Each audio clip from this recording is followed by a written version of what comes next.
നമ്മൾ ഈ നടക്കുന്ന വേക്ക് എന്താ പറയാ?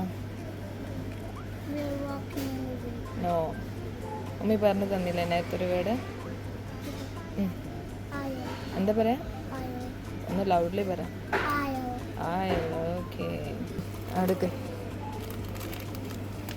അതിൻ്റെ ഡേറ്റ് നോക്കിയാൽ എക്സ്പയറി ഡേറ്റ് അറിയോ? എക്സ്പയറി ഡേറ്റ് നോക്കാൻ അറിയോ? നോക്ക്, ഇവിടെ നോക്ക്, കണ്ടോ 24 കണ്ടോ? 24 എന്താ അതിൻ്റെ മാനുഫാക്ചറിങ് ഡേറ്റാ, മനസ്സിലായോ? 24 ഏപ്രിൽ. അവിടെ എക്സ്പയറി ഡേറ്റ് എന്ന് പറഞ്ഞ് കൊടുക്കും കേട്ടോ. No, a head of cabbage.